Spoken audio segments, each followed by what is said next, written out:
Nation. Talk radio for the thinking person. Home of borders, language, culture. And here he is, Michael Savage. We have breaking news for you on the Savage Nation that has not appeared anywhere in the United States or America or the world. As you could tell, I'm so upset right now, I'm having trouble forming a word. The vermin of the left, who call themselves Democrats, the groups called Black Lives Matter Bay Area, Anti-Police Terror Project, the Mexican hate groups, have blocked Donald Trump from leaving his airplane on the tarmac in San Francisco. They chain themselves together with those pipes as taught to them by the verminous left-wing professors in Berkeley. I can name them if you'd like. I'd like to give you their home addresses, but I won't do that. They put those pipes on their arms and not letting Trump off the airplane. Is this the country that you want to live in? Is this what the values are of the Mexicans and the Black Lives Matter groups? Hate has no place in the democratic process, said Cat Brooks, an activist and organizer. Whoever it is said black communities and all communities of color deserve a democracy that respects our vote, our vision, and our values. All I can say is some values, some vision. We have fascism in America today. The funding is, in my opinion, traced all the way back to an emigre from Romania who sits up in his towers in New York and funds all of these left-wing fascist groups to steal our democracy itself under the guise of democracy itself. I can ask you a question, but I'll tell you no lies. I don't need to ask you a question to tell you the truth.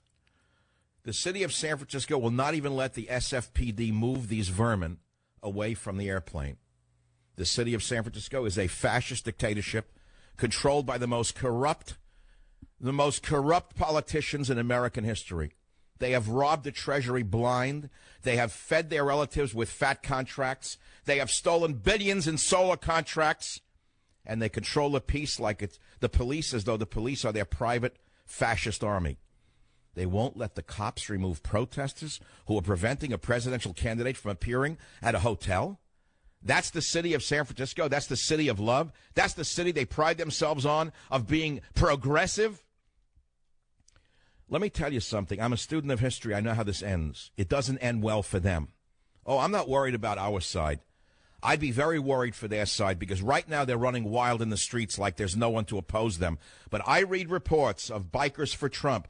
I read reports of truckers for Trump. And I will tell you, I see real problems on the horizon for these left-wing vermin who think that no one's going to stand up to them. They've gotten away with murder. Here you have Mexicans waving Mexican flags in America saying, Trump die, we want our rights. My friends, we are facing a civil war. I wrote a book a year ago entitled Stop the Coming Civil War. People said to me, you should take the word stop off it. I said, no, I want to put the word stop on it. I tried to stop the coming civil war. I tried to reason with the vermin on the left. I tried to reason with the George Soros haters of America. And my reason got me nowhere. And now we face the reality of today. Where this ends, I don't know. Donald Trump is a presidential candidate. Whether you love him or hate him is irrelevant. What's relevant is that he should be permitted to speak. Otherwise, we descend into the chaos of the filthy third world that none of us want to be dragged into. Is that the world you want to live in? The world that they fled? The world that they ran from? That's the world you want them to bring here? Now you understand what the revolution is in America. You can see it clearly with your own eyes. Now, Donald Trump is scheduled to be on this program, The Michael Savage Show, sometime today. I don't know if they're going to be able to get off that airplane because the cowardly police are listening to the fascist police chief, who is listening to the fascist mayor, who is telling the cowardly SFPD not to remove the protesters who are blocking Donald Trump from exiting his airplane. That's the city I live in. That's the city by the bay. That's the city of love. That's the city of hypocrisy. That's San Francisco. And that's the opening to the Savage Nation. Now let's have some music as I collect my thoughts and gather my ideas and pull together my stories for Rock and Roll Friday on the Savage Nation.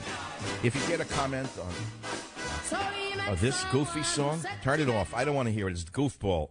Goofball, not the right song for today.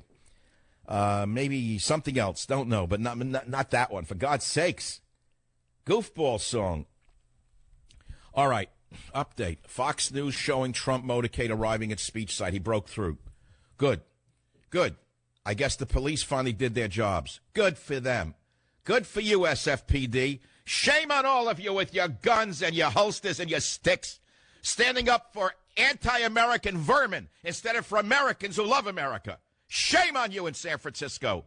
Don't tell me you're just following orders. You know better than the fascists that Hitler used, who were just following orders. You know what the right thing is. You know who these vermin are in the streets. Why are you listening to the police chief and to that corrupt mayor? Why? Well, I guess you don't want to lose your pension. I don't blame you. After all, you're in it for the pension, aren't you? Now, I've supported police all my life, but not when they turn on the people and support illegitimate gangsters who are blocking candidates from speaking in this country. I've had it happen to me. I don't like the feel of it. I hope you don't like it either. Okay, now let's go to some of the other topics to show you the kindness of the left. There's a comedian named Will Ferrell who has been funny in the past. I've seen him in a movie in the past where he played some kind of TV anchor man. Very funny guy.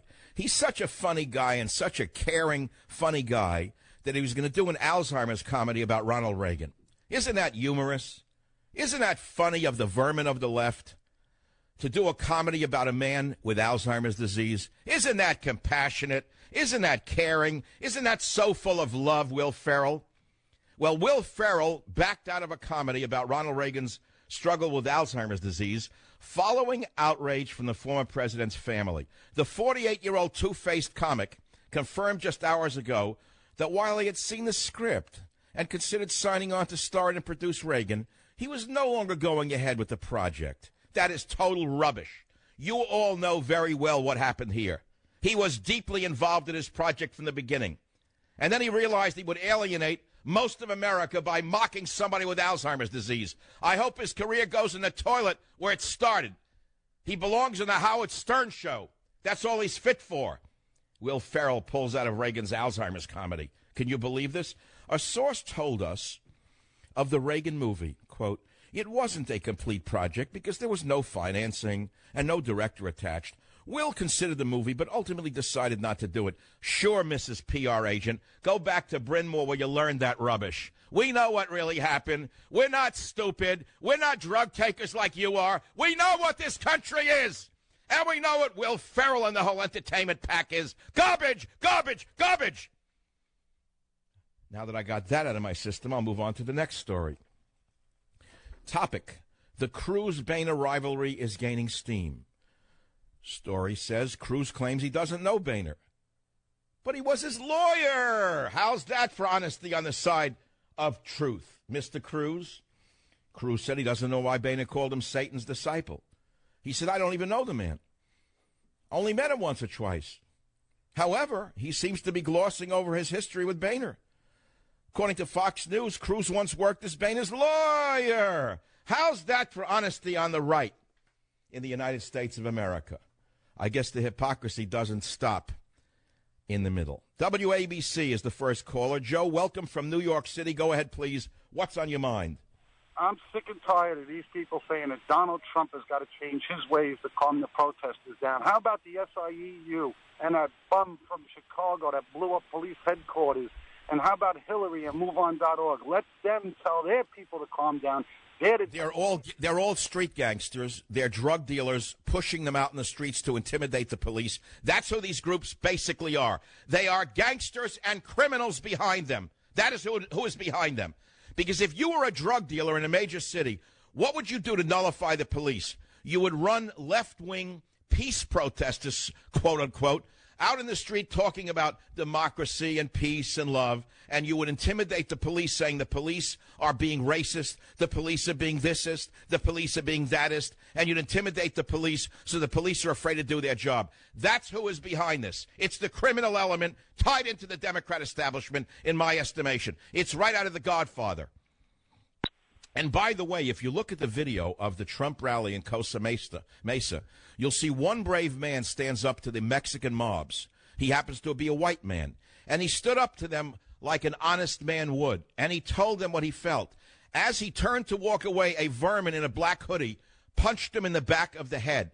How's that for Democrat values? How is that for peace and love? That's values for you? Those are the values of the left, my friend. That opens up a line at 855-407-282. I guess Donald Trump has made it out of the prison camp of SFO. When I come back, I'll take your calls on any topic. Open mic to Mike Friday, 855-400-7282, 855-400-SAVAGE. Back in a minute. Join the Savage Nation. Call now, 855-400-SAVAGE. Savage, 77 WABC.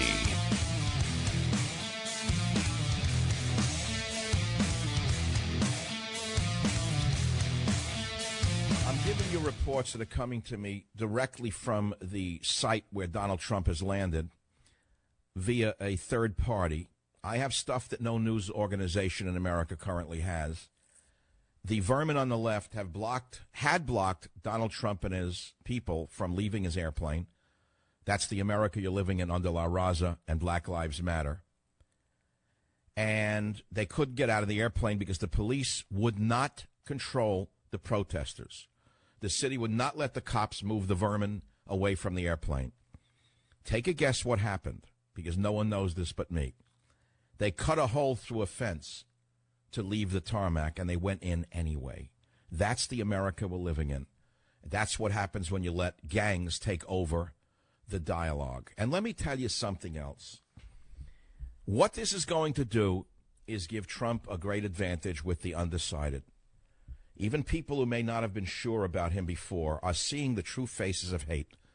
They're not seeing hate on the faces of those with American flags.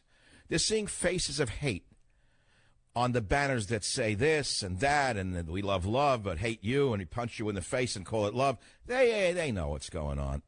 If you think they want Mexican gangs running through the streets, controlling their actions and their motions, you're mistaken. And if you think the average person wants Black Lives Matter blocking buildings and blocking highways, I got another guess coming for you. They'd like the police to lock them all up when they break the law, by the way.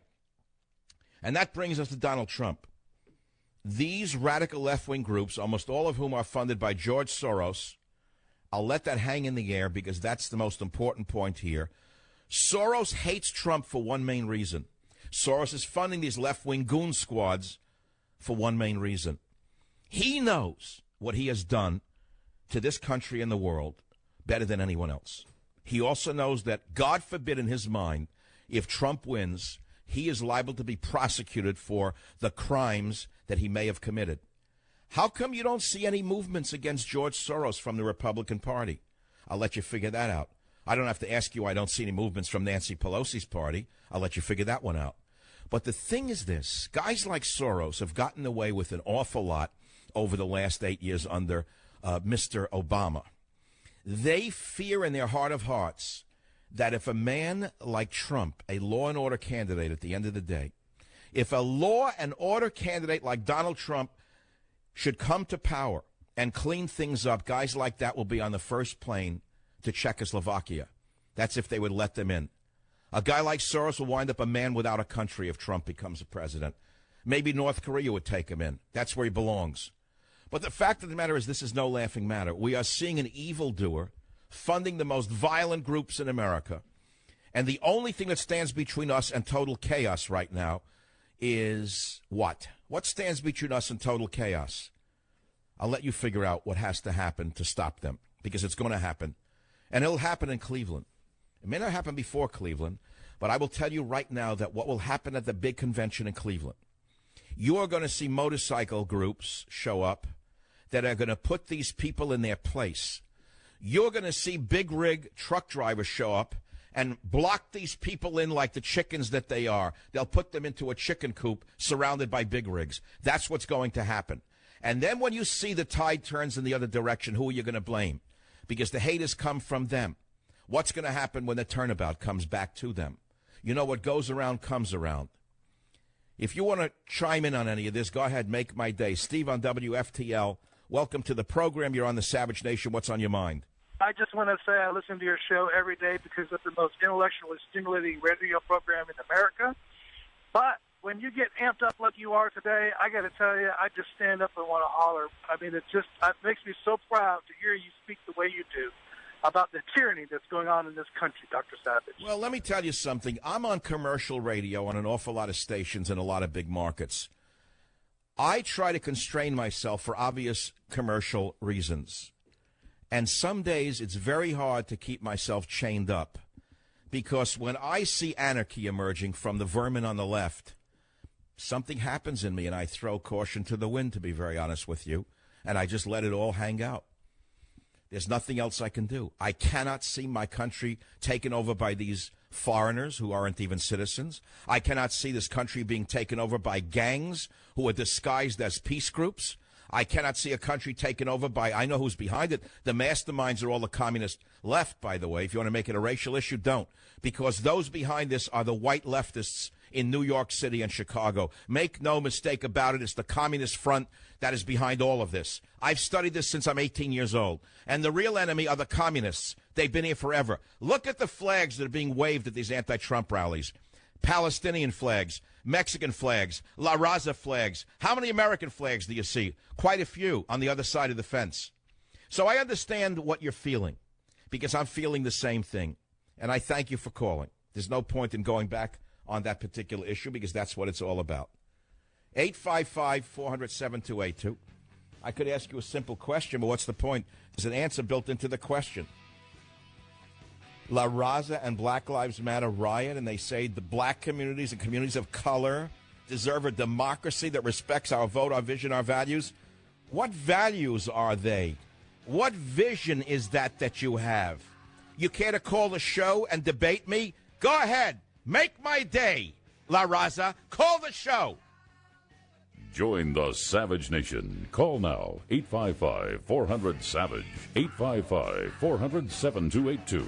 Savage. On this show today, he's been delayed as a result of the vermin on the left blocking him and his people from leaving his airplane because the cops were instructed by the communist vermin who have corrupted San Francisco from protecting the presidential candidate. Instead, they're protecting illegal aliens from Mexico and people who should be in prison. They're not protesting. This is not a peaceable protest. You know what this is? This is anarchy. This is aggression. This is the opposite of what you are being sold. And I want to say this. You know, I was the first in the media to support Donald Trump in this way. I took a chance on him. Everyone knows he is going to be the nominee. He's likely to be president. Everyone knows this, except Ted. My dog even knows it. Teddy knows it, but Ted doesn't know it. But the fact of the matter is, you would think that as a man moves ahead and becomes popular, more popular, and that he's getting closer to the nomination and ultimately perhaps the presidency, he would abandon people who helped him in the beginning. I've seen it happen with Michelle Bachmann. I've seen it happen with others who used me in this show, who then flamed out. But Trump hasn't done that. I've discovered something that I kind of felt from the beginning. He is very loyal to those who support him, and I don't think he's ever going to forget his enemies. I'll tell you that as well. I think that goes with the territory. He's very loyal to those who have been on his side, as I have been. I've made no bones about it. I didn't play both sides against the middle. I didn't speak one way hour one and another way hour two and tell you I don't know where I stand. I don't support anybody. I didn't do that. I'm very clear. I know who I supported and why, because I felt he was the only one who could beat Hillary, period. I was right. Everyone sees that now. So I expect him to show up. If he doesn't, I'll still be his friend. It's as simple as that. We have a report right now from the hotel area itself on KSFO. This is a local story of the left-wing vermin trying to block Trump from speaking. On KSFO, my local affiliate and really my home station. Doug, what's going on out there? Well, I did a drive-by on the 101. There's Highway Patrol stacked up in riot gear. Their cars are all on the northbound entrance, and looks like they're ready for a smackdown over there is what it looks like to me. Well, the Highway Patrol is under the direct command of Jerry Brown. Don't expect them to actually do the right thing. I know they'd like to do the right thing, but I know that they're constrained the same way the SFPD are. Believe me, if the police were able to do their jobs, they would do it. Let's do it. They would do it real good. Let's put it to you that way. Thank you for the call from out there. Here's another thing, just as a counterpoint to the City by the Bay in the newspaper. The ultimate luxury Mother's Day package at the Palace Hotel. Are you ready for this? The ultimate luxury Mother's Day package at the Palace Hotel going for $75,000. This is in the city of equality. This is in the city of protests. You got $75,000 to spare for a Mother's Day gift? It's a package, $75,000. Listen to it. Over a 3-day period, the lady of the hour and her entire family will make the 8-room presidential suite of the palace their home.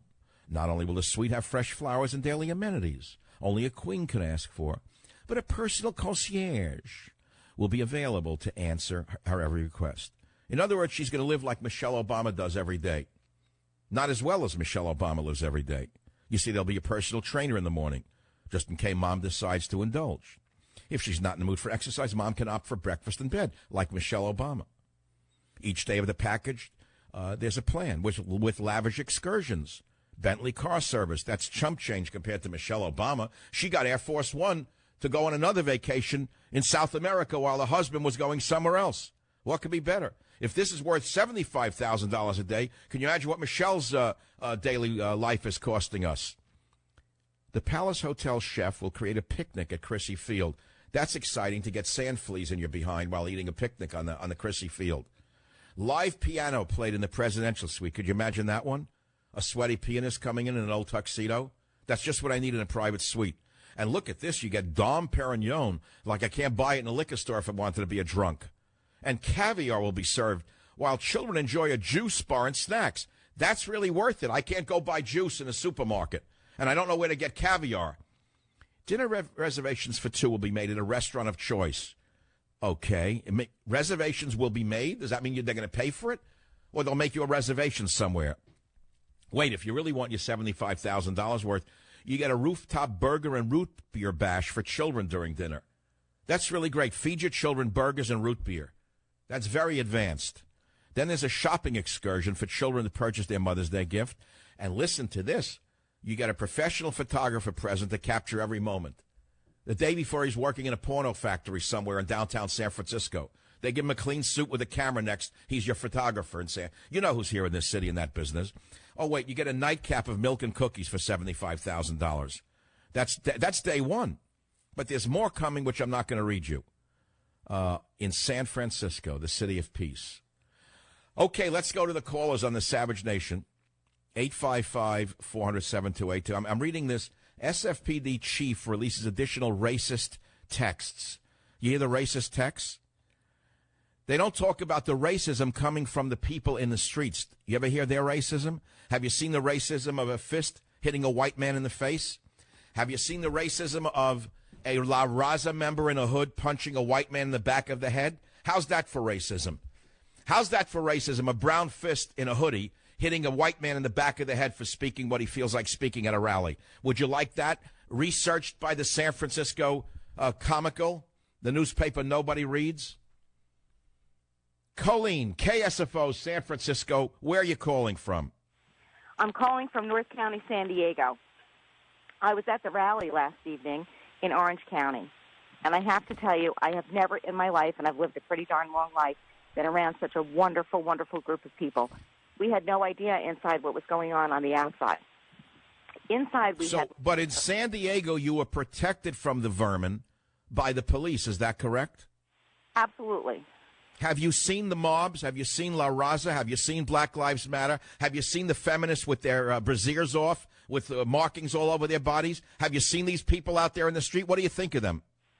This is what I want to know. When I see what's going on in that airport, I want to know why do we as citizens get groped, fondled, whatever you want to call it, and they let people cut a hole in a fence and go through. Where are these people? Where is the TSA? Where is Homeland Security? Oh, TSA, you mean run by the Washington lawyer who has never seen an enemy coming from Mexico? He only sees enemies coming back from the military. He only sees enemies in the Tea Party. He only sees enemies in the churches. Oh, that TSA? That Department of Homeland Security? Which one are you talking about? the one that we don't have in this country, the one that represents foreign interests and interests against America, that the DHS? It's terrible. Okay, it's all terrible. It's very terrible. Yes, it's all very terrible. But I've lived through this before. I wasn't born yesterday. I saw the same thing during the Vietnam War, and I'll tell you how this works out. I knew people who weren't really one way or the other during the Vietnam War. I was a young botany grad student, and I worked with one of the sweetest men on earth. He's dead now. His name was Donald. I won't read his last name. Donald was one of these sweet guys who lived for plant collecting. He lived in the herbarium. He didn't really care about politics at all. But when the vermin started rioting in the campuses, he turned to me one day, and he saw them breaking down fences and punching people, just like now. He was a man in the middle. And you know what Donald said to me? He said, gee, they talk about peace, but they're very violent. That's all he said. He put two and two together. He knew which side the wind was blowing, and he knew which side to vote for. All this is doing is lifting Trump up. The wind that is emerging from these violent left-wing fanatics is a wind that is being used to lift the Trump airplane. And I personally think that after this is all over and Trump becomes the next president of the United States, I personally believe you'll look back and you will see that there's God's hand in all of this. I don't want to get into the God thing because it starts to turn me off. I see spiritual elements in certain things, and I don't think things happen by accident. I believe that Obama was put here to show us just what could happen under a corrupt left-wing administration, period. And I believe that Trump is the counterpoint to these 8 years of corruption and communism in the United States of America. Or if you don't like the word communism, call it whatever you want. It certainly isn't Americanism. It certainly isn't Make America Great. It certainly isn't America First. Obama has given us America Last. America Last is Obama's motto. It's the thing he eats, breathes, and sleeps. He goes to sleep dreaming of how to run America down. He goes to sleep dreaming about how to destroy America one more time, to get in one more round of smackdowns on this country. And everybody sees that. And Trump is the antidote to these 8 years of hatred for this dear nation. This nation that I, an immigrant son, love so much. I am an immigrant son, and I love America. And Trump represents me. And I wasn't born with a silver spoon in my mouth, nor was I born with a gold spoon in my mouth. But everything I have worked for. Every last possession that I own, every dollar that I have, I worked for from the age of 5 years old. And no one is going to take it from me. And if you think that I am alone, you are mistaken. There are 60 million men and women like me. We're not letting the illegitimi tear us down. Illegitimi non carborundum. It was said in Rome as the hordes try to break Rome in two. The Romans were saying illegitimi non carborundum. Look it up, and you'll find out what illegitimi means, because you're looking at the illegitimi in the gutters right now. I'll be right back. Join the Savage Nation. Call now, 855-400-SAVAGE, 855-400-7282. Savage.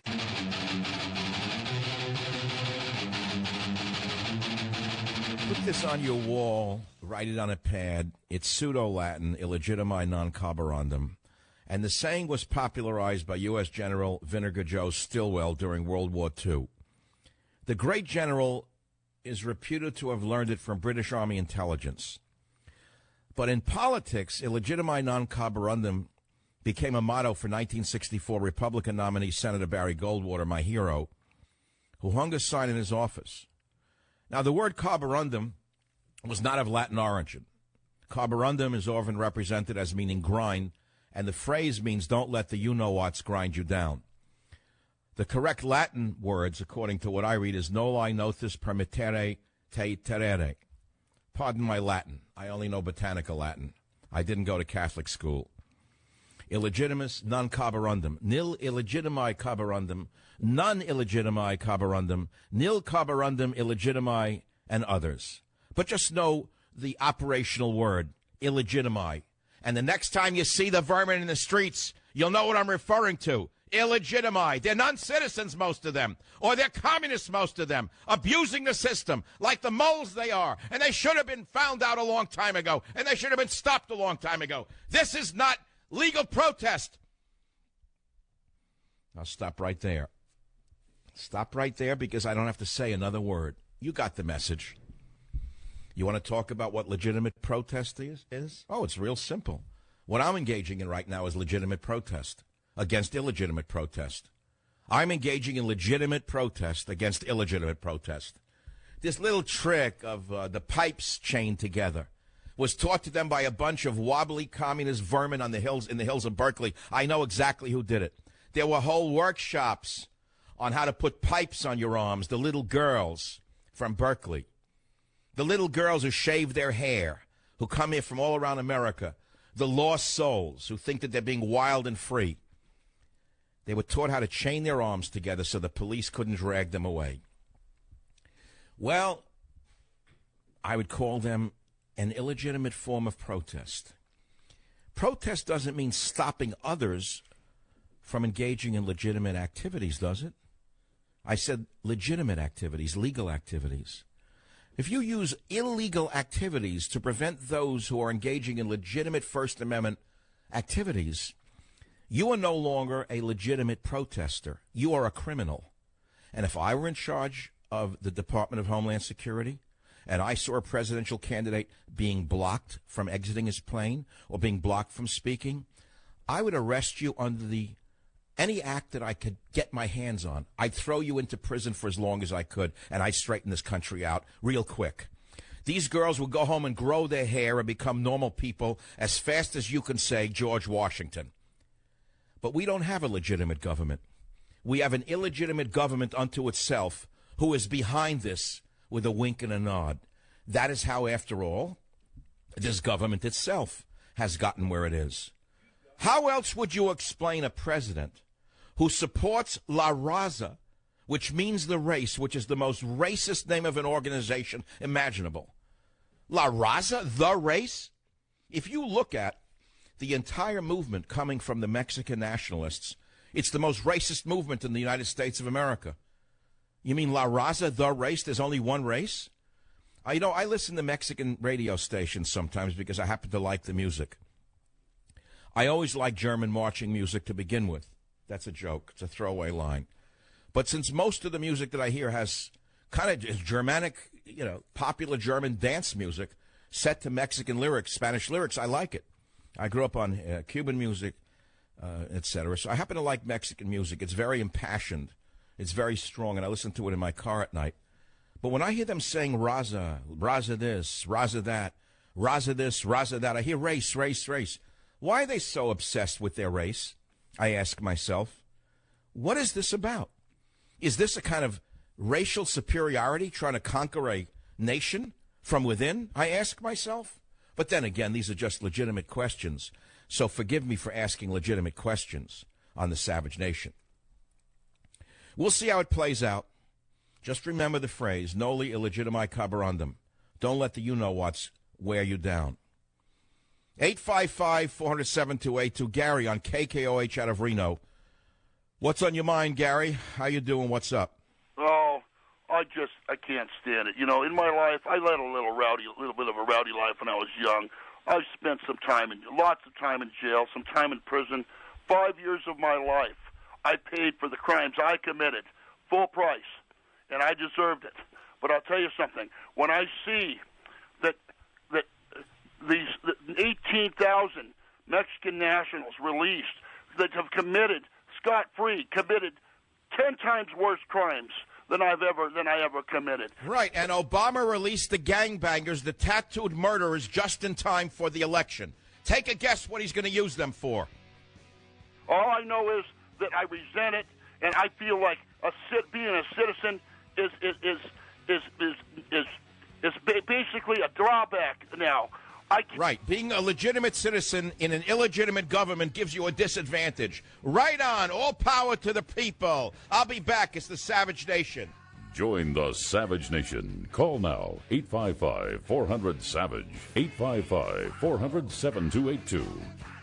Savage.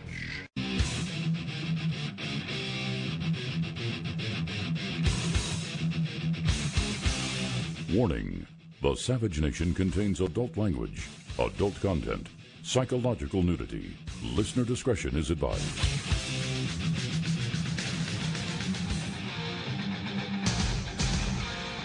And now, America's most exciting radio talk show, The Savage Nation. Talk radio for the thinking person, home of borders, language, culture. And here he is, Michael Savage. That was not the easiest entrance I've ever made. My wife called. She said, there are helicopters following you, and we did. And then we went under a fence and through a fence. And, oh, boy, I felt like I was crossing the border, actually. You know, it's true. How's that to have Mexicans take over your country? Waving Mexican flags, spewing hatred, calling it love. Welcome to Hour 2 of the Savage Nation. Mobs block Trump motorcade in San Fran. He walks in, Trump live. It's on the Drudge Report. It's astounding to see what is going on now that we have a nationalist leader appearing, someone who stands for borders, language, and culture in the best way I can imagine.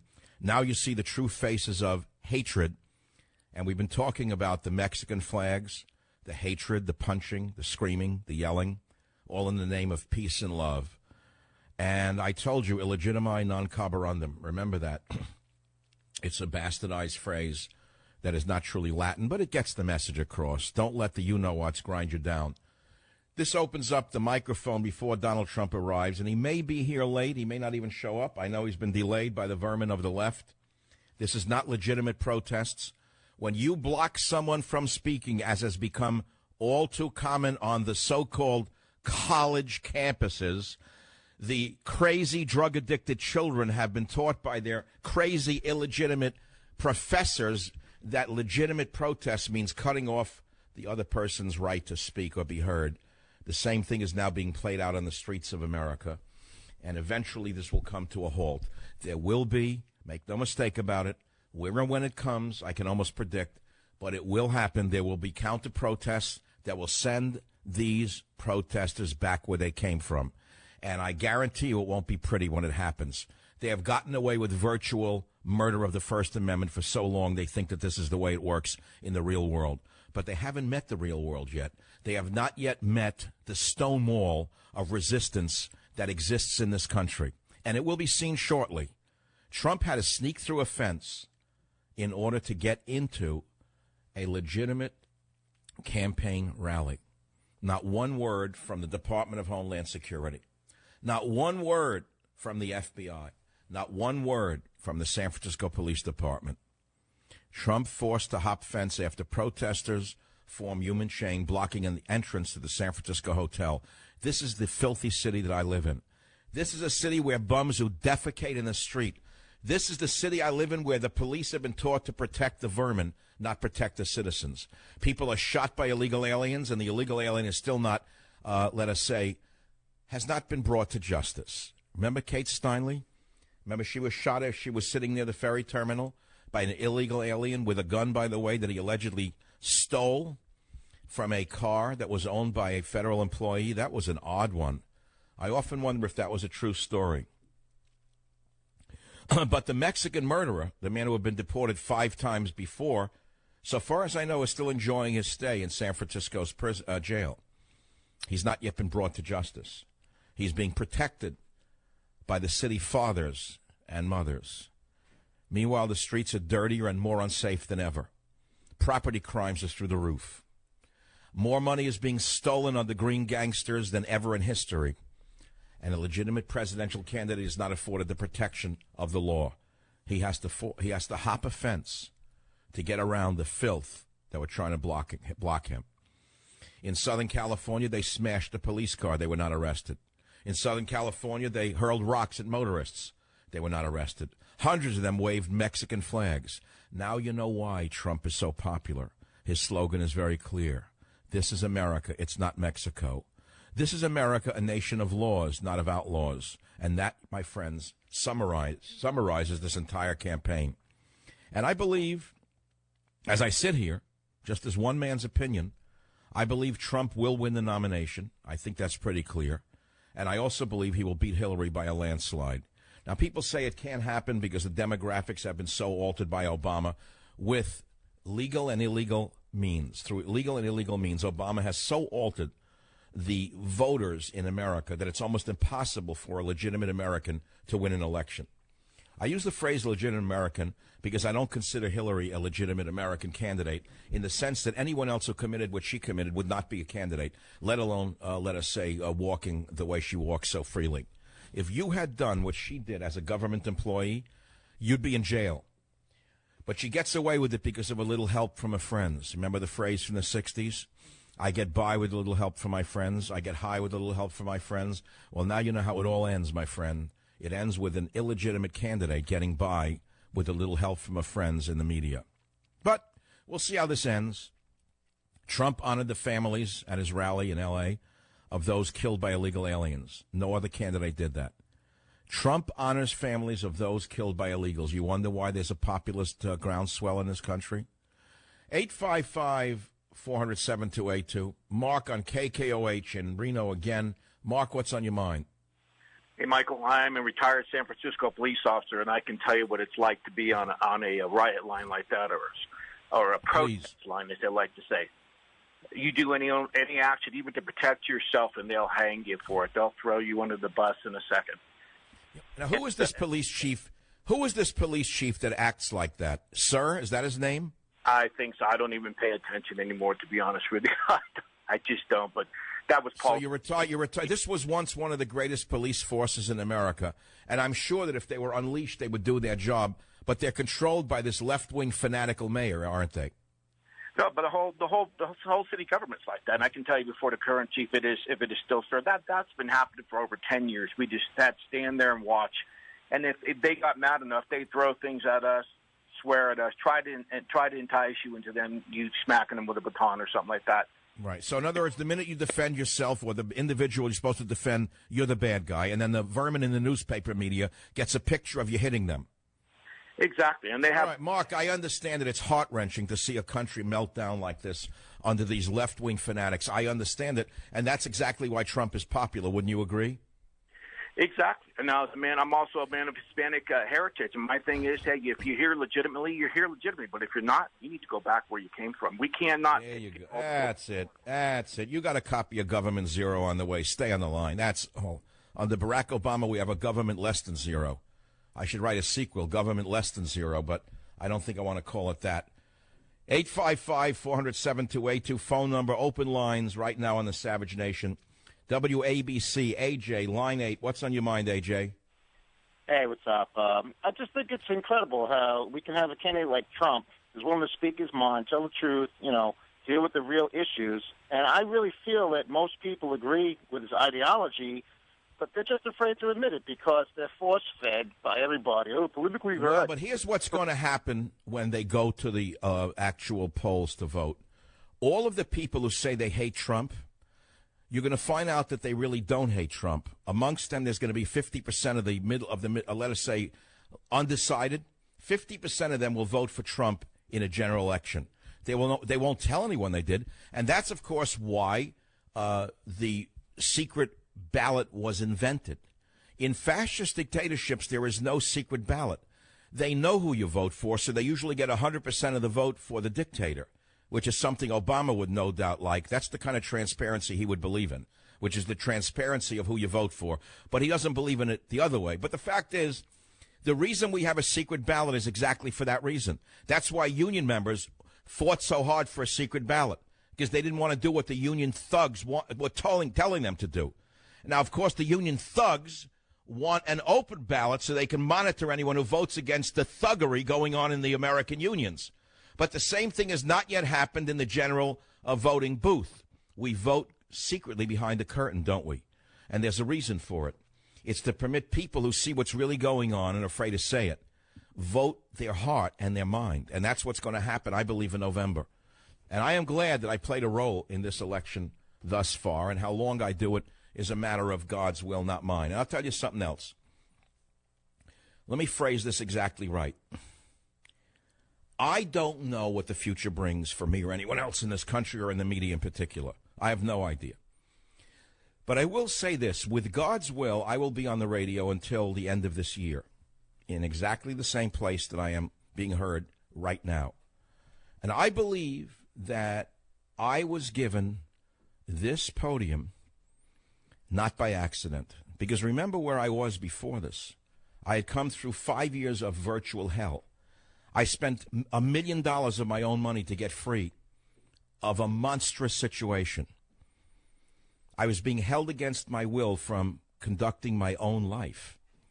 I had to go through every court in the land, right to the Supreme Court, to win my freedom. You want to talk about slavery?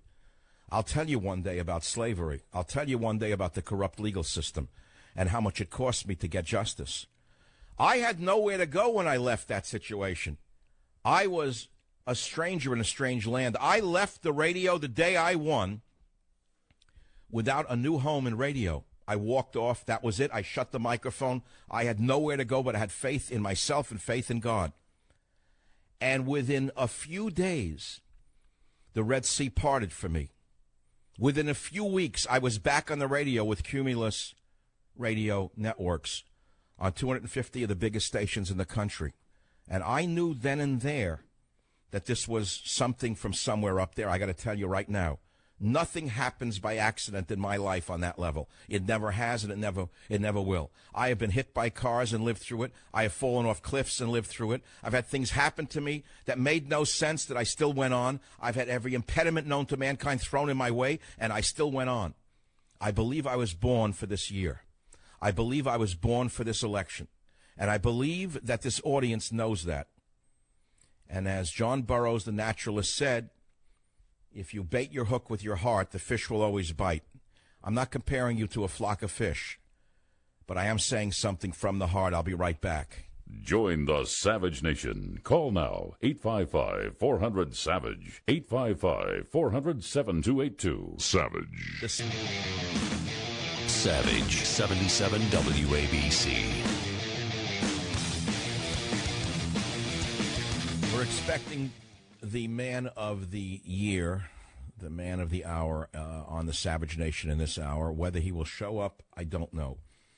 He was impeded by the vermin on the left, who acted in the most criminal manner to block a presidential candidate from speaking today. Can you imagine if they had done this to Hillary Clinton? Can you imagine if a group of right-wingers chained themselves together, waved foreign flags, spewed hatred, beat up pro-Hillary individuals, and then forced Hillary Clinton to cut a hole in the fence at San Francisco Airport to go to a rally? Can you imagine what Wolf Blitzer would be doing right now? Can you imagine what Jake Tapper would be doing right now? Could you imagine what ABC, CBS, and NBC would be doing right now? Can you imagine what would be going on? But they're not going to report it that way. Here's how they're reporting it. Violence at Trump rally. Violence follows Trump everywhere. Sure, La Raza is causing the violence, egged on by the communists supported by none other than Georgie Boy Soros. They're not reporting that. The violence is coming from one direction. But they're not reporting that, are they? So that's what's going on. I hope Donald Trump does have the time in this hour to join us, because I have some important questions and statements to ask and to make on this program. To summarize this little monologue here, Cat Brooks, an activist, so-called, you hear the word activist, reach for your Glock. An activist and organizer said in a statement, hate has no place in the democratic process. Black communities and all communities of color deserve a democracy that respects our vote, our vision, and our values. I ask you, Mr. Brooks, what are your values? What is your vision? Is it punching people in the head at rallies? Is it blocking candidates from speaking? Are those your values and your vision? If those are your values and your vision, they're not very American, Mr. Brooks, or whatever your name may be. Let's go to the callers. I'm getting an awful lot of callers out of the local market, but let's go to Washington, D.C. WMAL, Ronnie, Washington, D.C., what's on your mind? Well, I'm one of the few conservatives in this communist part of the country here in Washington, D.C., but I wanted to, all these vermin, as you so gracefully put it, to me, that just strengthens my faith in Trump, and all my few, friends that support Trump, that just strengthens our support for him. What do you think their end game is? They're not going to change our mind. They're just making themselves look completely stupid and ignorant. What is their end game? Why are they doing this? Just for the cause of civil disruption, or what is their objective, Michael? Well, the objective is disruption. They feel that social upheaval will frighten the white middle-class voter away from voting for Trump, to be very blunt. They fear that they think that by inducing fear in the electorate will not vote for Trump. And I believe the opposite is true, by the way. I believe that the people in the middle are going to vote for Trump in numbers no one can ever anticipate. And frankly, I believe all of these illegitimate protests, these violent protests, are only working in his favor. That's my feeling. And I thank you for calling me from WMAL in Washington, D.C. We just got an update from the Trump campaign, and they're telling us that Mr. Trump is still planning on being with us on the Savage Nation as soon as he is done on stage. I believe he's in Burlingame right now, and he will call in at approximately 45 minutes after the hour. So you still have time to notify your friends and relatives, everyone on social media, to tune in to the station that you are listening to, or a station in their hometown. Many of you listen to me in one city and have relatives in another, and you communicate with each other. Well, Donald Trump will be here for a little while at about 45 minutes after the hour on the Savage Nation. Okay, let's go to the callers on the program. KSFO, San Francisco, big call base today. What's on your mind, my friend? What's happening? Dr. Savage, it's a pleasure to speak to the most brilliant man in America. It's my pleasure. I'm sure my mother would approve. I'm sure my mother would approve of that remark. Unfortunately, she's with God right now. So what's on your mind? I'm a red-blooded Republican, diehard, living unfortunately in the streets of Berkeley, as I like to call it, around that ill-gotten city where the protesters who are on the Bay Bridge holding up traffic for 5 hours are lauded as heroes. And when I'm driving the streets, I see men shoved for saying all lives matter instead of Black Lives Matter. It's disgusting. And these malcontents, Dr. Savage, are the ones who made me change my mind. Was a diehard Cruz supporter. I now, after seeing today's shenanigans, am voting for Trump, because why is everyone afraid? There must be something to it, and I'm on board. Yeah, he must be doing something right. He'll be with us shortly on the Savage Nation. Join the Savage Nation. Call now, 855-400-SAVAGE. Savage.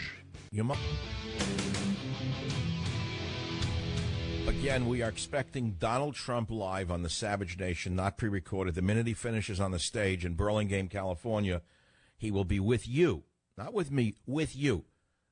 He's not coming on the show. He's here. I'm getting signals. I don't know what that means. Yes, Donald Trump is with us. That's great.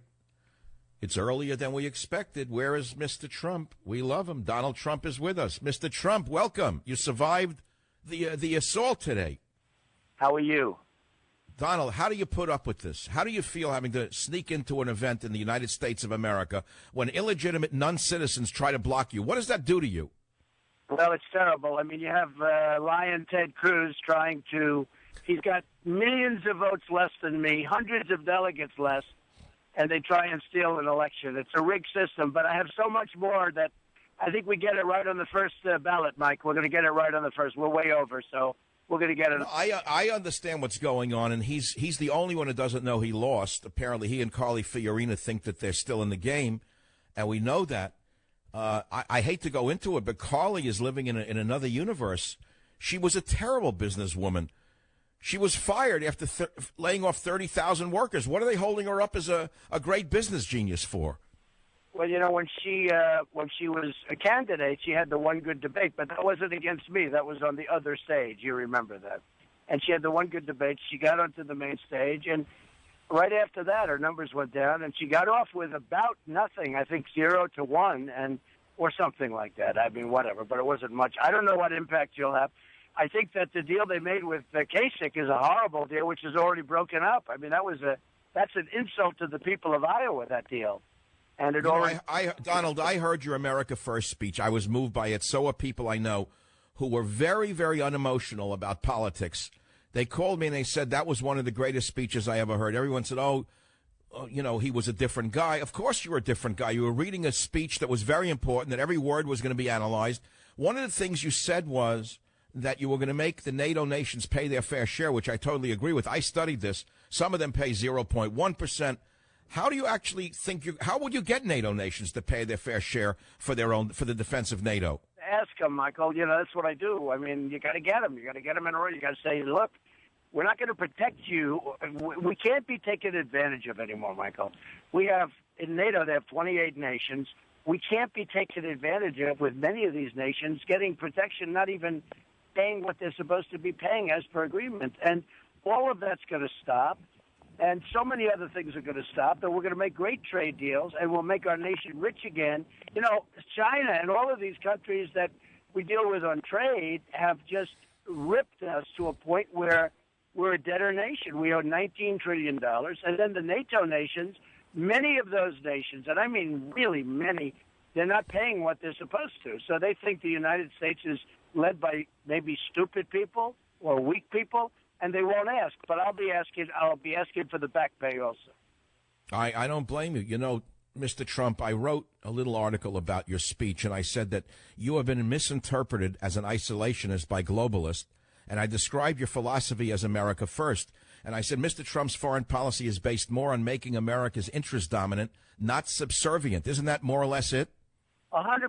I'm not an isolationist, but I don't want to do business if we're going to lose $500 billion. You know, we have a trade deficit with China, $505 billion, okay? $505 billion. Balance it. It's got to be balanced. I mean, we're not looking for the end of the world, but it's got to be balanced. And Donald, I agree with you. I'm sorry, go on. I didn't mean to interrupt. Go ahead, please. I'm not an isolationist, Michael, at all. You know that. But I'm a person that wants fairness for our country and for our people and for our taxpayers. And we just can't continue to go on like this, and I want fairness. I understand, and I wrote this, Donald. Instead of provoking Russia, as Obama has done, Trump wants peace, prosperity, and trade with Russia. Instead of carrying the entire defense costs of NATO, Trump wants NATO member nations to pay their fair share of defense costs. One of the biggest things to me is this issue with Russia. The most insane policy I've ever seen in my life is Obama goading Russia, calling Putin Hitler. You certainly want to reverse that. Isn't that correct? Well, look, you know, Russia can do a lot of good for us. I mean, when I heard 6 months ago they wanted to bomb the hell out of ISIS, and maybe they had other things in mind also, because, you know, they have a different view on Syria than our so-called leaders. And, you know, frankly, they ought to start thinking, our people ought to start rethinking their whole policy. But ISIS, they want to bomb, and we have people saying, we don't want them to bomb ISIS. And I'm saying, what are these people thinking about? First of all, do you know how expensive it is? I mean, so expensive that Russia sort of left a little bit earlier, I think earlier than they were going to, and I'll bet you that was a cost problem. But yes. The thing, Michael, wouldn't it be great if we got along with Russia? You know, Putin said very nice things about me. It has zero influence. He actually called me a genius, but that's okay. Has zero influence on me, Michael, zero. But if we can make good deals, and you know what? If we can't, I'll know almost instantaneously, and I walk from the table. Unlike us, we never walk from the table with the Iran deal. You know, we don't walk. We never walk. We just keep agreeing whatever they want. Donald, I said your speech is very simple. It's called America First, contrasting with Obama's mantra, which is America Last. And the fact of the matter is, Obama has abandoned our friends and bowed to our enemies, as I've said for years. You said the same thing. He supported the ouster of a friendly regime in Egypt that had a long-standing peace treaty with Israel, and then helped bring the Muslim Brotherhood to power in its place. You happen to be one of the great supporters of Israel. Why are they making you into an anti-Israel? Lost the contact on the Savage Nation. I hope not. I hope that the phone connection is still good. Donald, are you there with us? Something happened, ladies and gentlemen of the Savage Nation. We're waiting to reconnect with the most important man in world politics right now, the man everyone is waiting to hear from, and that would be Donald Trump. And we're hoping that he does return. In the interim, if you have a question that you would like me to ask of Mr. Trump, assuming he does get back here, the phone number is 855-400-7282. 855-400-SAVAGE. You're listening to the Savage Nation. We'll take a few calls. While we are waiting for the reconnection, let's hope this was not, let us say, a little bit of monkey business somewhere in between Is Mr. Trump back with us? Not quite yet, Robert. We're still waiting. We'll take a caller. If he comes back, we're going to have to dump the caller on the Savage Nation. Yes, is he back with us? Look, this is live radio. This is what happens. Donald, are you back with us on the program? I'm in San Francisco on the runway, and we just got cut off. So Oh, I wonder why you got cut off. Okay, a little interference from the control tower. Donald, where do you go from here? Where are you flying to now? Well, now I'll be going back to Indiana, and we're doing great there. We're getting wonderful poll numbers. We have unbelievable people. We had, as you know, Bobby Knight endorse me yesterday, and he's fantastic. A real champion, a real winner. And I'll be really focusing right now. Right now I'm in Los Angeles, and I'm in San Francisco back and forth. But I'm going to Indiana. We're going to focus there, and I'll be leaving there on Tuesday. And then I'll be coming to various other states where we're campaigning. So it's a lot of work, but the end result is we're going to make America great again, and we're going to make it maybe greater than ever before. Donald, before you go, and I know this is a busy, busy day, and I know how important this show is to me and to you because you're going to win in California. What do the numbers look like in California for you? Are you ahead of Mr. Cruz at this time? Well, I just saw the last poll came out. We were at 48% compared to the other two were in the 20s. And so that's a big gap. And we're also doing very well in Indiana. Indiana looks really good too. So Donald, he's whining and dining the delegates. That's a real issue of the rigged system. How are you going to overcome the delegates who can be bought for a cheap meal? Well, they're only being bought for the second, third, fourth, fifth ballots. They can't be bought for the first because I won them. But good. Incredible. Well, Donald, we hope you win in California, and I'll help you in Indiana because I have 5 stations in Indiana. I'm in it to the end. I want to see you in the presidency. It's very important that we do make America number one again, and I know you're the only man to do it. And I want to thank you so much for taking the time out of this hectic, crazy day for joining us on the Savage Nation, and good luck today, tomorrow, and into the future. Thank you, Michael. I really appreciate it, and we'll win, and we're going to do a great job. You'll be very proud. And thank you very much, Michael. You're very, very welcome. I'll be back on the Savage Nation to take your calls at 855-400-SAVAGE, 855-400-7282. I thought that was a very good live interview. It had a lot of electricity in it. Perhaps it didn't meet the standards of, let's say, some people who would like me to put him on the spot or press him to answer something that he wouldn't answer anyway. I mean, I don't think that makes for good radio. I think setting guests up is the worst kind of radio in the world. I think having a conversation with a guest and seeing where it goes. I didn't even have any questions written out. After what happened to his campaign in L.A. and today in San Francisco, the way he was mistreated by the vermin who run this city, who wouldn't even let the police let a presidential candidate go to a hotel to give a speech, I felt that I had to go strictly to what was going on and then go back to the article I wrote, which, by the way, can be seen on michaelsavage.com. It was written by the folks at WorldNet Daily. It's not found anywhere but michaelsavage.com and WND.com. I think it's a fabulous article, worth reading, and it's entitled, Trump to Follow America First Speech with Savage Interview. Guess what? You just heard it live on the Savage Nation. Join the Savage Nation. Call now, 855-400-SAVAGE, 855-400-7282. Savage. Savage, 77 WABC.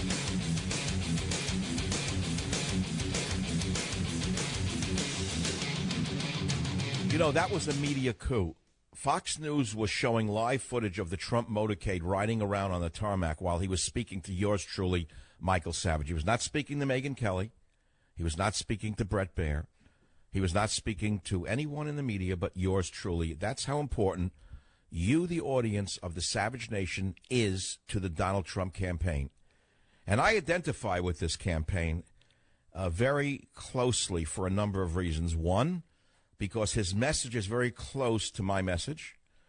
And two, because I have been subjected to the same slings and arrows of hatred for the last 22 years. Ever since I began in radio, the very same forces of evil and anti-Americanism have stood in my way. And it's hard to walk that path, but you learn to do it. You learn to ignore it. He's on the front lines right now, espousing the very philosophy that I've written about in many books, including Government Zero. And that's why I support him. There's no other reason. No other reason whatsoever. Here's a headline from the L.A. Times. Trump protesters and Mexican flag wavers could bring unintended consequences for the GOP race. I don't have to read the article to know what that means, because the opposite is going to happen. These illegitimate protesters in the streets, and I'll say it again, there's a difference between legal immigrants and illegal immigrants. Wouldn't you all agree? There's a difference between legitimate protest and illegitimate illegal protest. Blocking a speaker is illegitimate and illegal.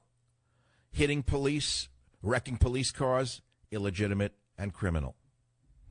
Preventing a candidate from speaking, illegitimate and criminal. I don't care what flag you're waving, you belong in jail. And if I were running San Francisco, I would have had 1,000 more police on that tarmac. I would have thrown all of you in jail. Every last one of you would have been thrown into a prison for what you just did. But you know what? In a way, you did America a favor. You showed the true face of hatred, which is the true face of the Democrat Party, the true face of George Soros, the true face of La Raza, and the true face of all the other left-wing activist groups. They are not exhibiting American behavior. They're exhibiting fascist behavior. And it's doing a lot of good for America. They're waking up and finding out the battle that they are in, whether they want to be in it or not. Now the callers, Elizabeth on WABC in New York. Fire away, you're on the Savage Nation. Thank you. I hope that Donald Trump will incorporate your incredibly powerful and eloquent statement that the country depends on a return to language, borders, and cultures. You couldn't have said it more concisely, and I just hope every Trump publication, anything that comes out of his campaign will... Well, his slogan is Make America Great Again. My slogan is Borders, Language, Culture, but they overlap in that regard. There's an overlap. And I think that he does speak for borders by saying he's going to build a wall. I think he does speak for language when he says that America will be great again. What do you think he means by that, other than America and Americanism will be popular and permissible again in this country that's been overrun by illegitimate? His businesses. So, Elizabeth, I appreciate you listening in New York City on WABC, and I'm sending you a copy of my book, Government Zero, which articulates this message of borders, language, and culture. I also want to tell you that I don't think there's another candidate in the business who could have conducted himself in a more natural way than Donald Trump just did.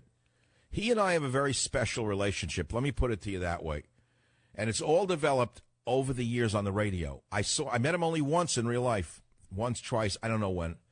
And this relationship has grown on the radio. And it's a very natural relationship. He's not reading a teleprompter with me. He's answering the questions directly. Don't you understand? Again, ABC, New York City, line 9. Go ahead, please, Chris. Make your comment on the Savage Nation. Yes. From what I heard between you and Mr. Trump, I hear friendship. He's thanking you for your loyalty and support. It's very lovely. I could hear it. I feel there's a lot of trust between the both of you.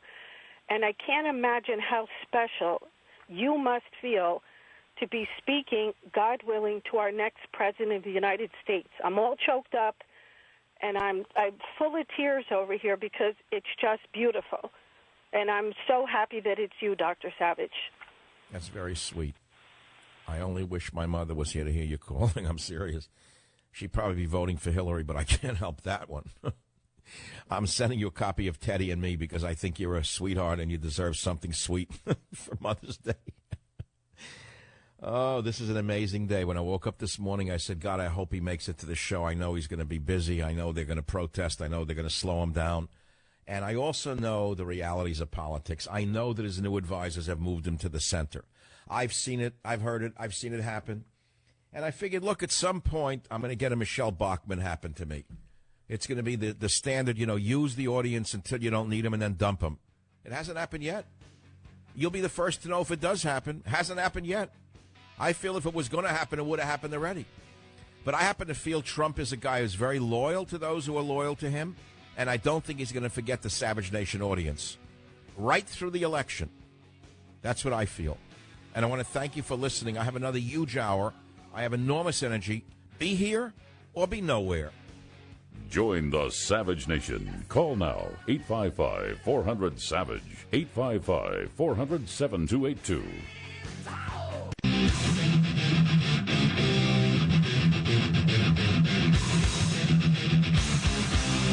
Warning, the Savage Nation contains adult language, adult content, psychological nudity.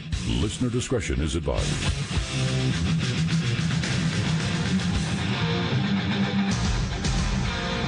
And now, America's most exciting radio talk show, The Savage Nation. Talk radio for the thinking person, home of borders, language, culture. And here he is, Michael Savage. Great music, great everything. Welcome to the program. If you missed the interview with Donald Trump, I'm going to replay it at 2:30, well, at 30 minutes after the hour, because we have so many different hours, different zones. Many people missed the whole interview and they want to hear it. It was probably the most important radio interview today. I'll just say today. Okay, why do I say it? How many radio interviews has Donald Trump given today in the midst of what's going on? Not too many. Why does he come on the show? Well, I'm nice to him, sure. But he's also honest with me, and I'm honest with him. He's direct with me. I'm direct with him. I'm the earliest supporter of his in the media. I always have been. I never guarded it. I never masked it. I didn't pretend I wasn't taking sides. I told you from up front, right off the bat, he is the only candidate who I think can beat Hillary, number one. And number two, my message of borders, language, and culture is expressed as closely by him as by anybody else. I did look into Mr. Cruz's statements on immigration, and frankly, they're a little fuzzy. I see no mention of the specifics that I saw with Trump. Moreover, I've said it from the beginning, but it's a waste of time. He lost already. Cruz does not have the charisma to beat Hillary Clinton, let alone to beat Donald Trump. And I want to leave it at that. If you disagree with me, you're entitled to it. It's a free country. We don't have to burn each other's house down to disagree with each other. After all, we're not like those in the gutters of America who are trying to stop Trump from speaking. Now, when you hear the phrase, make America great again, and you hear him say he's going to rebuild the military, let me read a story to you that just came out. First on CNN, Russians barrel roll over another U.S. Air Force plane by Barbara Starr. Okay. A Russian Su-27 conducted a barrel roll today over the top of a U.S. Air Force RC-135, which was flying a recon mission in international airspace over the Baltic Sea.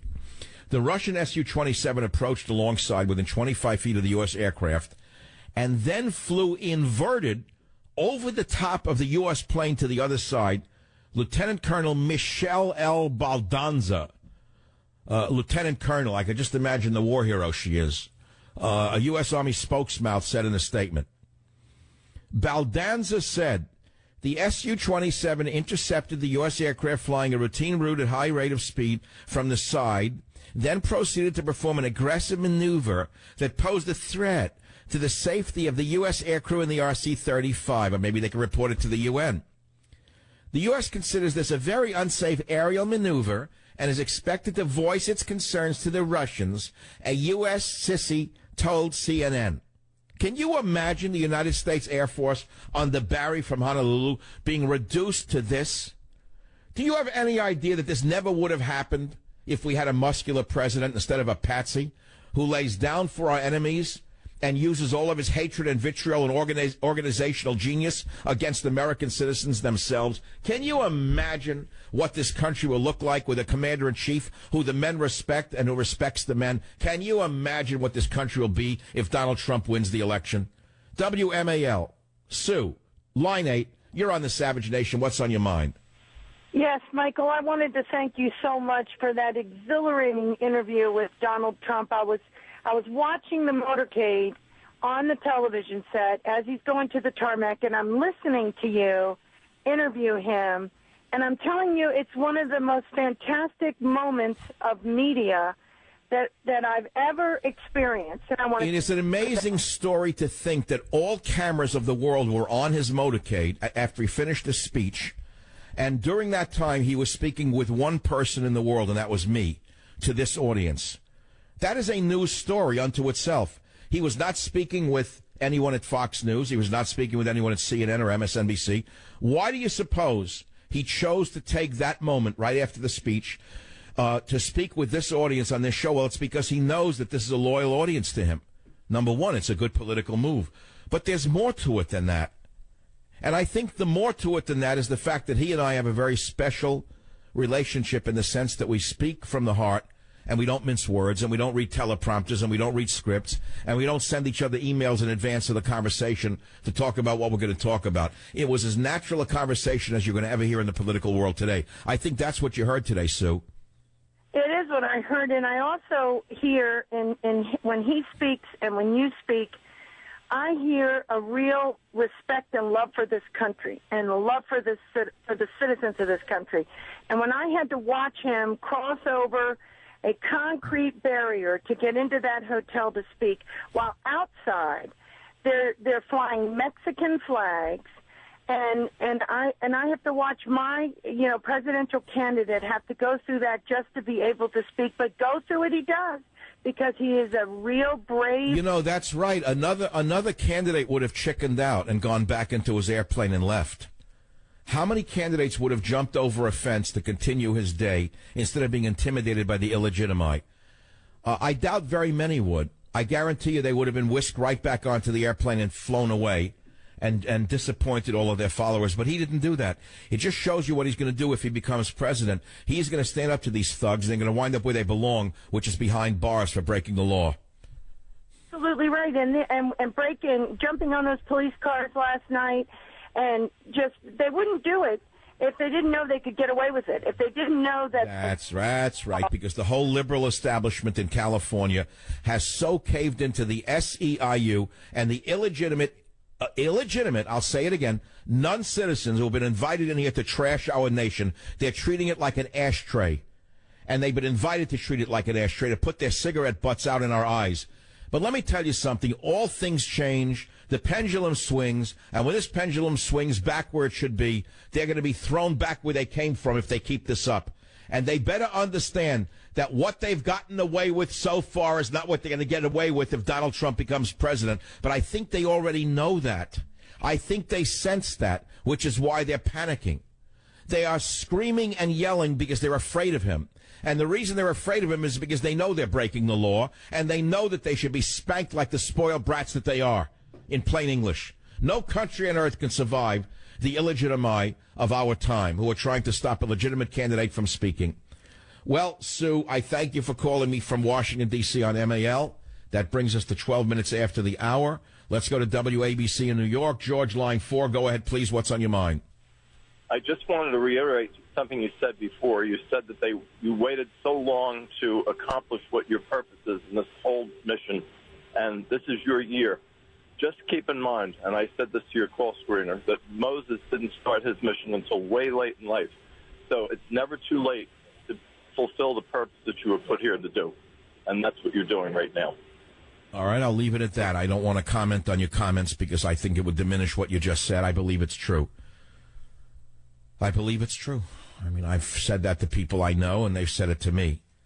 The people who see me get discouraged sometimes, and they know about the slings and arrows of outrageous fortune, and they say, keep on going because you're put here for this. And that's it. And if I can help get Trump over the finish line, then I will have had a very useful life in that regard. What happens after that is anyone's guess. Michael, WCFO, Georgia, thanks for calling the Savage Nation. What's on your mind? Hey, great interview with Donald Trump. And I think Donald Trump is more motivated now.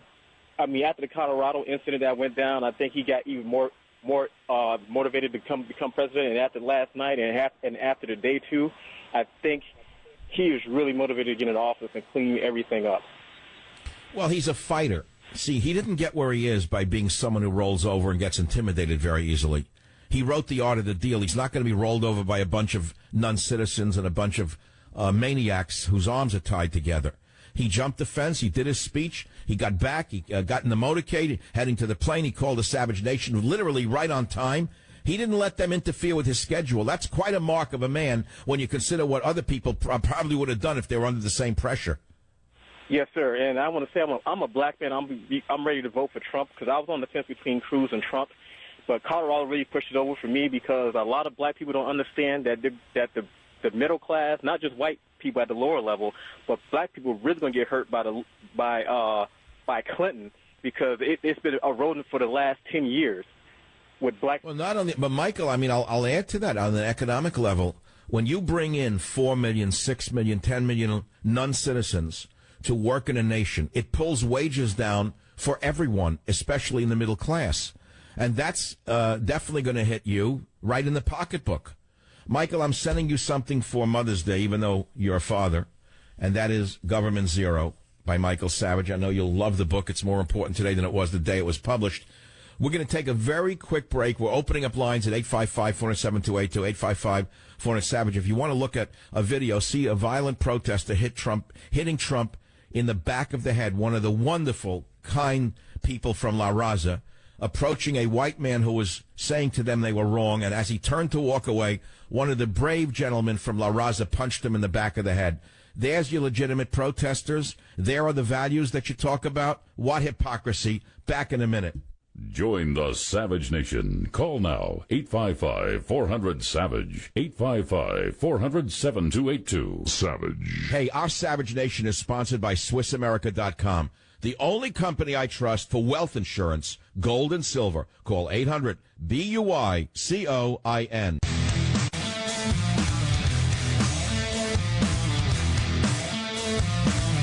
And a good Friday to all of you who are still listening to the program and to this third hour. Now, remember the Target boycott that started because of the tranny bathroom thing? And you notice how the left thought that they controlled everything and everyone with their boycotts and their riots and their boycott. The Target boycott crossed 1 million signers. The Target stock has sunk by $1.5 billion. This shows you that America has moved drastically in the other direction, that the pendulum has swung away from the fanatic in the White House and his illegitimate street protesters. More than 1 million people have signed the boycott pledge against Target stores following the secretive decision by executives to open all of their stores' bathrooms and changing rooms to people of both sexes. 1 million people have signed it. The stock has tanked by $1.5 billion. And the fact of the matter is that America has moved to the other side. The day of the radical left controlling everything that goes on in this country is over. It's over at the ballot box. It's over in the stock market. It's over in radio. It's over in television. It's over in advertising. And the only people who don't know it are the people in radio, television, and advertising. The country has moved away from those fanatics who have controlled virtually everything that you hear and see, and control everybody in the media with threats, internal and external. But the country has moved in the other direction. The people are moving away from this small group of people who control the media. Everyone knows it except those who control the media. The country itself knows it. That's why Trump is soaring. And that's why the rioters are being seen for the criminals that they actually are. Anyway, this Target story is amazing. It started with only a few Christian groups. The boycott was only announced on April 20th. That's 9 days ago. One day after Target revealed its decision to favor its few transgender customers and staff over the rest of the entire population. 1 in 2,400 adults changed their names to match names used by the other sex. That's 1 in 2,400. They changed their entire bathroom policy because of the LGBT agenda, and those who run the LGBT agenda are ramming it down people's throats. And they're calling anyone who wants it the way they see it a hater or a bigot. The same thing you're hearing about Donald Trump. Anyone who wants to vote for Trump is called a hater or a bigot. But the fact of the matter is that we have a secret ballot in the United States of America. And many people who say, oh, they're not going to vote for Trump. They don't believe in his message of division. They don't believe in building a wall. They don't believe in deporting Muslims, or rather preventing them from emigrating to America. They don't believe in rebuilding the military.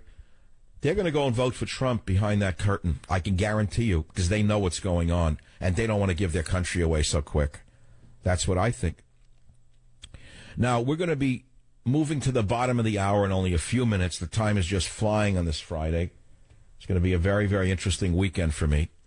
And I'm going to replay the Trump interview in a few minutes when I come back. For those of you who missed it, or those of you who want to capture it again, it's a very important interview. I would say of all of the interviews I've done with Donald Trump, although it was not the most substantive in terms of policy positions, it was strategically the most important interview I've ever done on the Savage Nation for many different reasons, and I think you can figure them out. Here he was blocked from entering a hotel by the illegitimate left. He went through a fence or over a fence in a business suit to get to that meeting. He kept his word to his supporters. He kept his word to my audience by getting back on time to his limo and calling you from the limo. And then he called me. He could have blown the interview off. I could have gotten an email from his staffer saying, I'm sorry, Donald would love to have been on, but because of the protests and this, I would have accepted it. You would have accepted it. But it tells you a lot of things about this guy. He's true to his word. He was true to me. He was true to you. It says a lot. And here were the cameras of the world on the onto the motorcade, going from the hotel back to his airplane. And the cameras are on the motorcade. You can't see or hear Donald Trump. And guess what old Donald Trump is doing while the whole world is watching his car? He's in the car on a cell phone. And who is he talking to?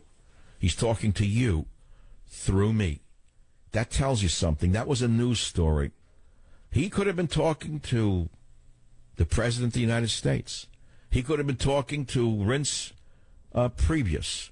He could have been talking to Ted Cruz. He could have been talking to, I don't know, anybody. But he chose to talk with me because he's loyal to people who are loyal to him. He's the kind of guy that never forgets a friend, as sure as I'm standing here. I don't know him that well. I told you I met him once or twice. I have a feeling that after this election I'm going to get to know him a lot better. He's very loyal to people who are loyal to him, and I can guarantee you he never forgets his enemies. I can guarantee you, as I stand here, I can tell you the kind of man I think he is. If he succeeded in New York with those high-rises, I mean, you ever been to Manhattan? Have you seen the Trump Towers here, the Trump Towers there? Wherever you go in the world, you see a Trump this, a Trump that. Do you think they get built by accident? Have you tried to build a wall in your backyard if you have a suburban house? Have you seen the planning involved with the planning commission and the building commission and the neighborhood commission just to build a wall? Well, he's built these monumental skyscrapers in the toughest, most Byzantine city in the world. And therefore, I got to tell you, he must have met some of the most slippery characters the world has ever seen. Join the Savage Nation. Call now, 855-400-SAVAGE, 855-400-7282. Savage. Donald Trump is with us. Mr. Trump, welcome. You survived the assault today. Donald, how do you put up with this? How do you feel having to sneak into an event in the United States of America when illegitimate non-citizens try to block you? What does that do to you?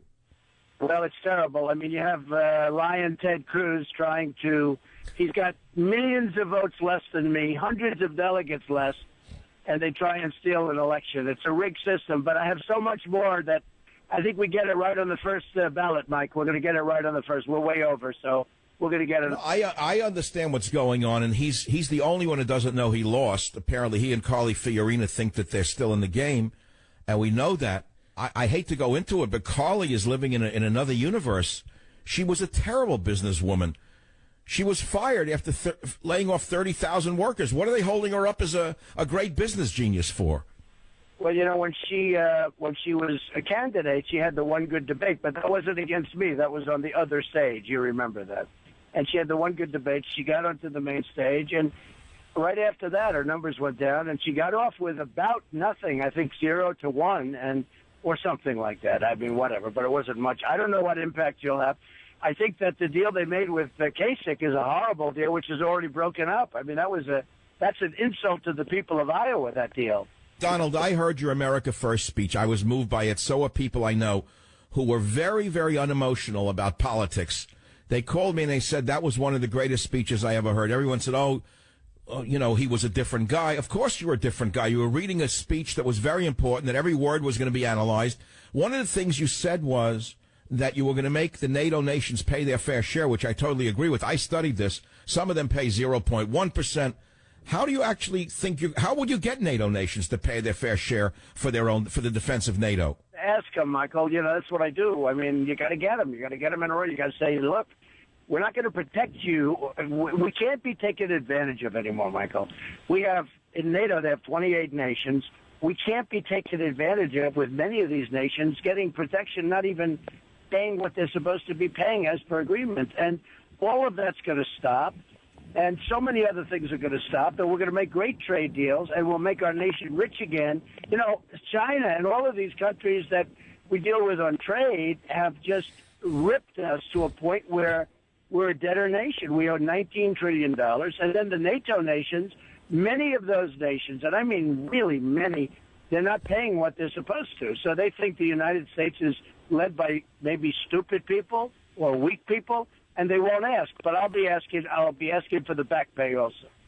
I don't blame you. You know, Mr. Trump, I wrote a little article about your speech, and I said that you have been misinterpreted as an isolationist by globalists, and I described your philosophy as America first. And I said Mr. Trump's foreign policy is based more on making America's interest dominant, not subservient. Isn't that more or less it? 100%. I'm not an isolationist, but I don't want to do business if we're going to lose $500 billion. You know, we have a deficit with China, $505 billion, okay? $505 billion. Mm-hmm. Balance it. It's got to be balanced. I mean, we're not looking for the end of the world, but it's got to be balanced. And I'm not an isolationist, Michael, at all. You know that. But I'm a person that wants fairness for our country and for our people and for our taxpayers. And we just can't continue to go on like this, and I want fairness. I understand. And I wrote this, Donald. Instead of provoking Russia, as Obama has done, Trump wants peace, prosperity, and trade with Russia. Instead of carrying the entire defense costs of NATO, Trump wants NATO member nations to pay their fair share of defense costs. One of the biggest things to me is this issue with Russia. The most insane policy I've ever seen in my life is Obama goading Russia, calling Putin Hitler. You certainly want to reverse that. Isn't that correct? Well, look, you know, Russia can do a lot of good for us. I mean, when I heard 6 months ago they wanted to bomb the hell out of ISIS, and maybe they had other things in mind also, because, you know, they have a different view on Syria than our so-called leaders. And, you know, frankly, they ought to start thinking, our people ought to start rethinking their whole policy. But ISIS, they want to bomb, and we have people saying we don't want them to bomb ISIS. And I'm saying, what are these people thinking about? First of all, do you know how expensive it is? I mean, so expensive that Russia sort of left a little bit earlier, I think earlier than they were going to, and I'll bet you that was a cost problem. But yes. The thing, Michael, wouldn't it be great if we got along with Russia? You know, Putin said very nice things about me. It has zero influence. He actually called me a genius, but that's okay. Has zero influence on me, Michael, zero. But if we can make good deals, and you know what? If we can't, I'll know almost instantaneously, and I walk from the table. Unlike us, we never walk from the table with the Iran deal. You know, we don't walk. We never walk. We just keep agreeing whatever they want. Donald, I said your speech is very simple. It's called America First, contrasting with Obama's mantra, which is America Last. And the fact of the matter is, Obama has abandoned our friends and bowed to our enemies, as I've said for years. You said the same thing. He supported the ouster of a friendly regime in Egypt that had a long-standing peace treaty with Israel and then helped bring the Muslim Brotherhood to power in its place. You happen to be one of the great supporters of Israel. Donald, where do you go from here? Where are you flying to now? Well, now I'll be going back to Indiana, and we're doing great there. We're getting wonderful poll numbers. We have unbelievable people. We had, as you know, Bobby Knight endorse me yesterday, and he's fantastic, a real champion, a real winner. And I'll be really focusing right now. Right now I'm in Los Angeles, and I'm in San Francisco back and forth. But I'm going to Indiana. We're going to focus there, and I'll be leaving there on Tuesday. And then I'll be coming to various other states where we're campaigning. So it's a lot of work. But the end result is we're going to make America great again, and we're going to make it maybe greater than ever before. Donald, before you go, and I know this is a busy, busy day, and I know how important this show is to me and to you because you're going to win in California. What do the numbers look like in California for you? Are you ahead of Mr. Cruz at this time? Well, I just saw the last poll came out. We were at 48% compared to the other two were in the 20s. And so that's a big gap. And we're also doing very well in Indiana. Indiana looks really good too. So, Donald, he's whining and dining the delegates. That's a real issue of the rigged system. How are you going to overcome the delegates who can be bought for a cheap meal? Well, they're only being bought for the second, third, fourth, fifth ballots. They can't be bought for the first because I won them. But good. Incredible. Well, Donald, we hope you win in California, and I'll help you in Indiana because I have 5 stations in Indiana. I'm in it to the end. I want to see you in the presidency. It's very important that we do make America number one again, and I know you're the only man to do it. And I want to thank you so much for taking the time out of this hectic, crazy day for joining us on the Savage Nation, and good luck today, tomorrow, and into the future. Thank you, Michael. I really appreciate it, and we'll win, and we're going to do a great job. You'll be very proud. And thank you very much, Michael. You're very, very welcome. Savage. Did you notice at the end of the interview, he concluded by saying, "You'll be very proud"? Did you? I just heard that for the first time because I was so caught up in the interview when I did it. I was not thinking as quickly as I am right now about all of the details of radio history that was made. And make no mistake about it, you won't read about it in any website. You just heard radio history being made for many reasons, which I'll tell you about later or Monday. But he just said, "You'll be very proud." Think about what that means. He's making a commitment to me and my audience to follow through on what he's promised, basically. He's also making a commitment to rebuilding America. He's saying that I will follow through on it and you'll be very proud. Did he mean of me, meaning of himself? Or did he say you'll be very proud for America? Probably both. So he just said that. I never hear candidates talk like that, if you think about it. Very interesting, by the way. KSFO, Ken, line 3. Go ahead, please. What's on your mind? Dr. Savage, I want to thank you for making radio history. The key words are I made radio history, and I know that. You won't be reading about it on Breitbart or any of the other sites that cover every detail of the media. For some reason, they have it in for me. I don't know. But I have my audience right now, and it's a loyal audience that's 22 years in the making. It's not going anywhere. And wherever I may be, they will be there for me. And I want to say this. Do you know why I just made radio history? Can anyone listening to this show who's a radio fanatic who understands the media, do you understand what just happened on this radio program today with this interview? This was not an ordinary day. This was not an ordinary interview. This was not just another puff piece with Donald Trump, as you will probably read by bloggers who are paid for by those in the media who are jealous of me. This was something very big. And why was it radio history? Whoever answers that in the most literate manner will win a Quinilla today. You're going to get a free copy of Government Zero and of Teddy and Me. I think a Quinilla is 3, isn't it? I'm not a gambling man. When I was 18, I had a friend that was an inveterate, degenerate gambler. He used to talk about Quinillas. I don't even know what it was. Okay, time for another call.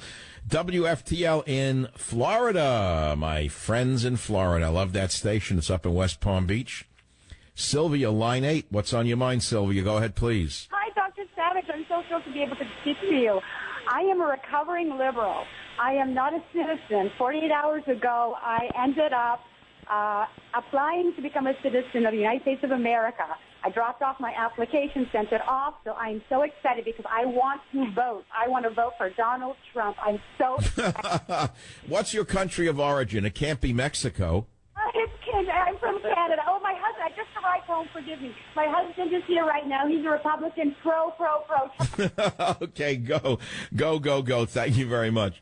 So listen to this to show you how wonderful your president is and what a law-abiding, nice man he is. You know he's an honest. Here's the beautiful part.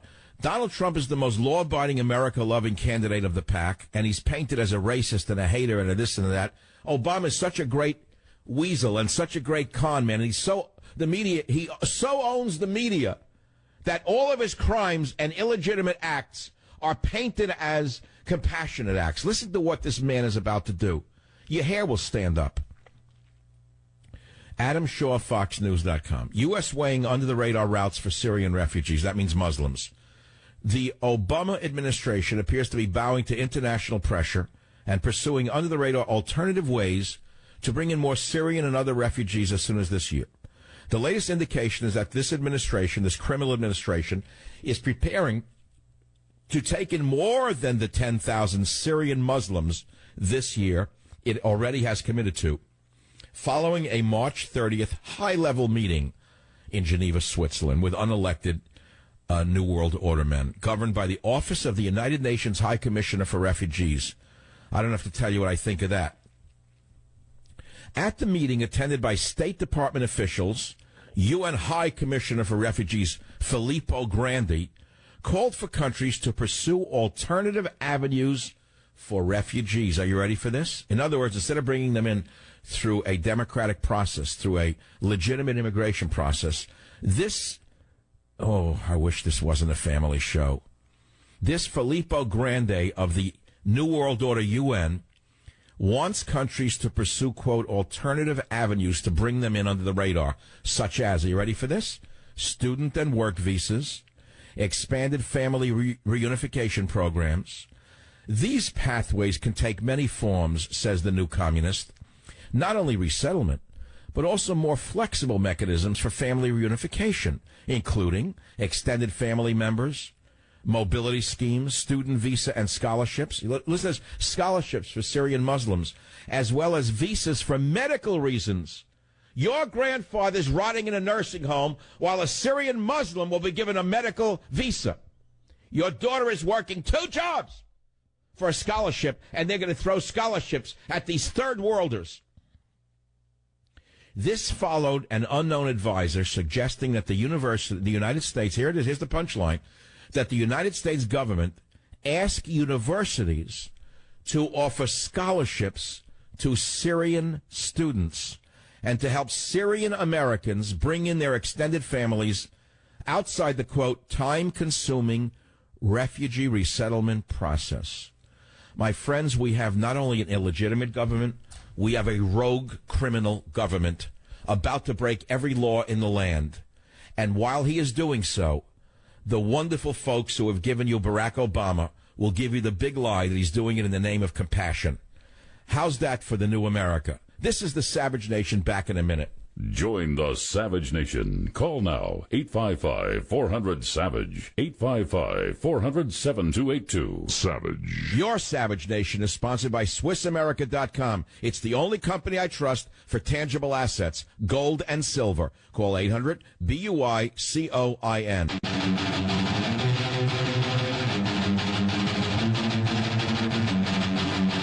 We have only 2 minutes left from this extraordinary day when radio history was made on the program, and I want to go to Bob on KSFO, who I think has a very important point to make. Bob, what is that point?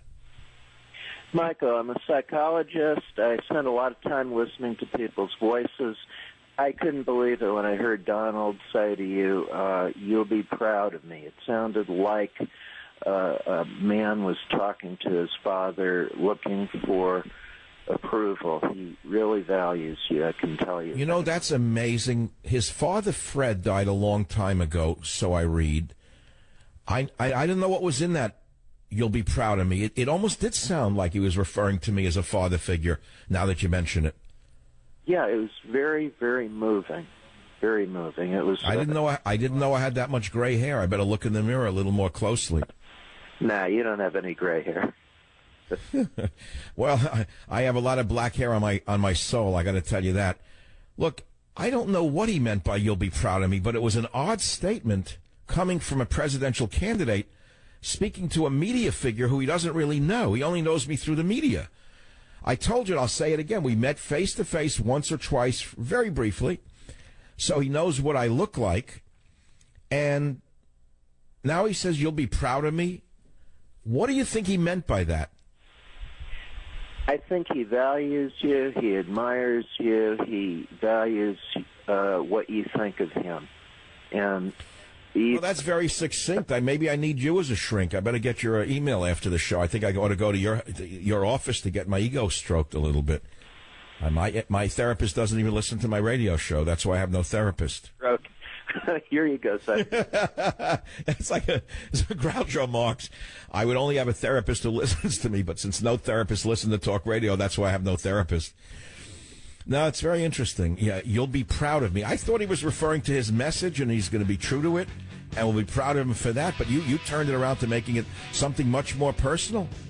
I think it was. I really do. Bob, let me send you. I'm going to send you, since you're a psychologist, a book for the office, Teddy and Me, because I don't want to put government zero in there and make people even more neurotic and more anxious and cause palpitations. Teddy and Me on the way to you. God, thanks for listening, everybody. I'm sure you'll be proud of me. Savage.